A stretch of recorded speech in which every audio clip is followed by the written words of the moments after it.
Hey everybody, I am AR Mar, and what I watched today is Book 3, Chapter 16 of Avatar The Last Airbender, The Seven Raiders.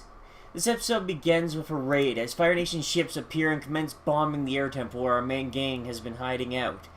Zuko saves Katara from some falling debris and she gives him the nth degree for it. As Aang and the others start to escape, Zuko performs a heroic sacrifice to buy them time. Appa, however, refuses to enter the tunnel, so the party has to split.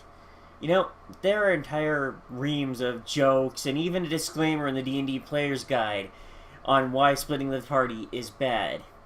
But it works here for story economy, getting all the extra characters out, and we get down to our main party plus Suki.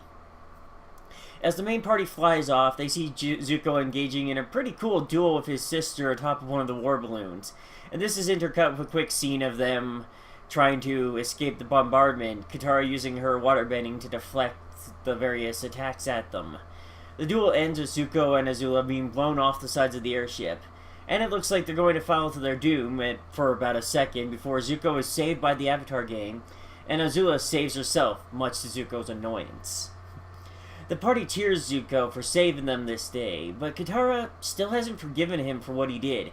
Sokka, as usual, is not cluing in at all as to why. He's like going, what's her problem?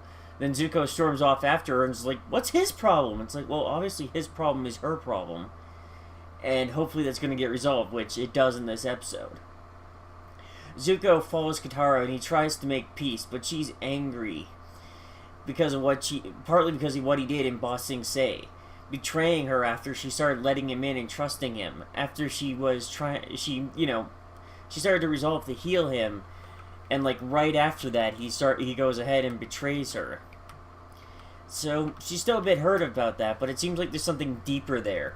She even says, like Zuko asks, like, what can I do to, get you to stop hating me? And among other things, she says, like, can you bring my mother back from the dead? And yeah, after this, he goes to ask Sokka about, like, what happened. Like, what happened the day they lost their mother. We get a bit of a funny scene here to break up the tension, where Zuko runs into Suki about to sneak into Sokka's tent, and Sokka waiting for her with romantic candles lit and a rose in his mouth. And he is definitely not happy to see Zuko instead of Suki. I mean, one or two letters off, but in a big, important way. Zuko picks up another thing Katara said in that scene.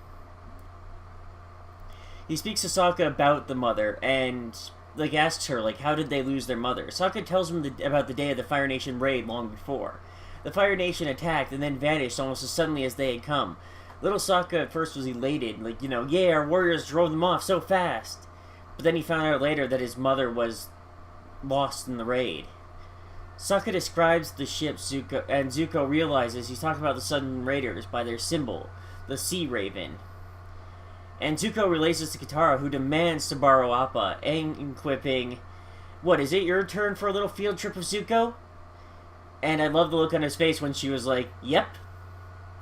They have a little debate here about what she's really after, justice, closure, or something a little darker like revenge. Aang tries to preach forgiveness, citing his own emotional battles, the times when he got obsessed with taking revenge on people who had hurt him, like the Sand Raiders, or his original rage at the Fire Nation for wiping out his people. And, he's like, Katara asks him, what should I do? Nothing? He's like, no, it's easy to do nothing, but it's hard to forgive. He's trying to preach forgiveness so that she can let go of the rage that is in her soul. But Katara will hear none of this. She is dead set on taking her revenge. Aang in the end lets them go, but he leaves them with a message that he hopes when the time comes, Katara will leave her anger and choose the better path. He doesn't want to lose the girl he loves to her anger and hate. He doesn't want to see her become the monster she so fears and despises. As they leave, we get another funny scene to sort of break up the tension with Sokka taking the lead here. You're pretty wise for a kid. Thanks, Sokka. Usually it's just annoying, but right now I'm impressed. I appreciate that. Can I borrow Momo for a week? Why do you need to borrow Momo?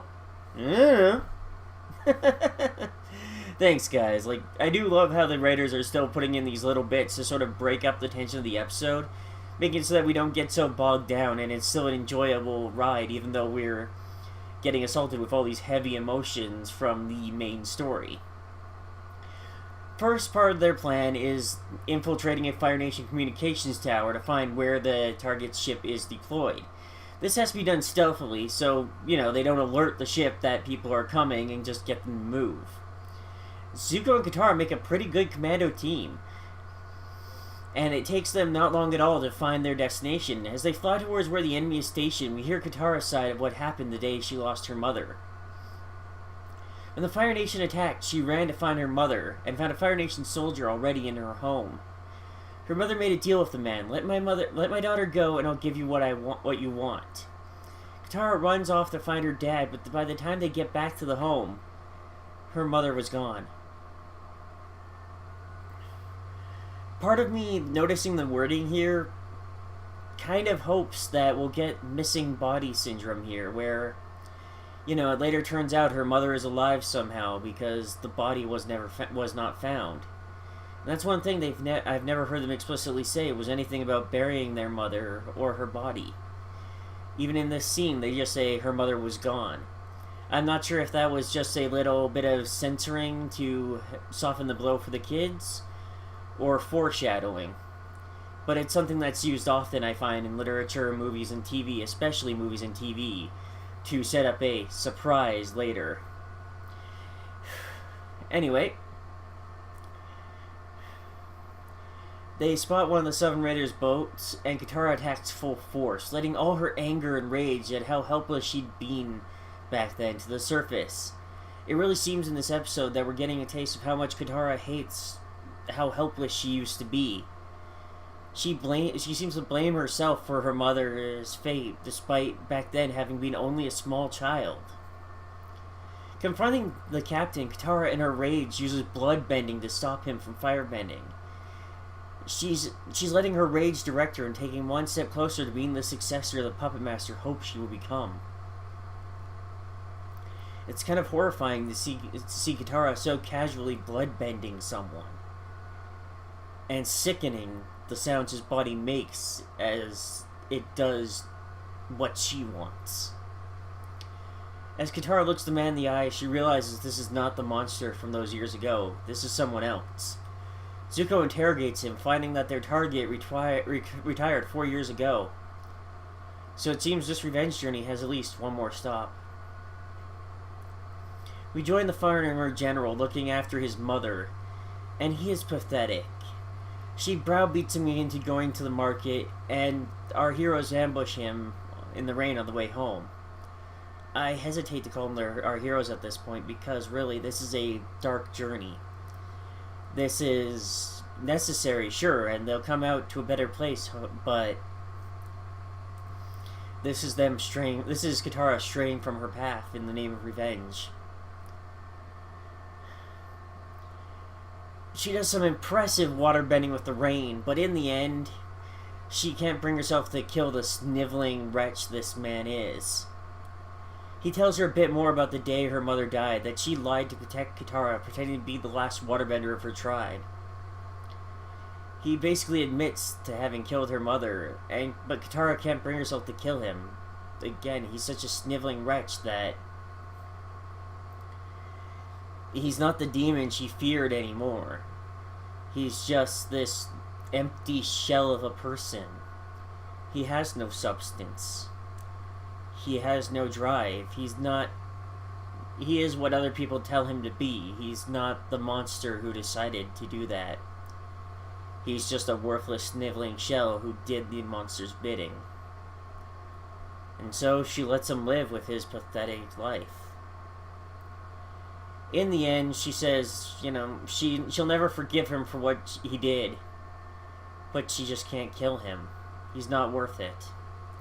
She's taken an important step on the road to healing.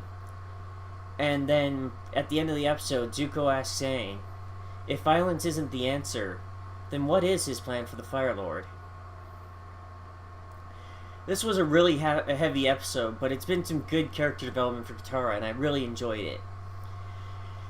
as always, thank you all for watching, and I'll see you next episode.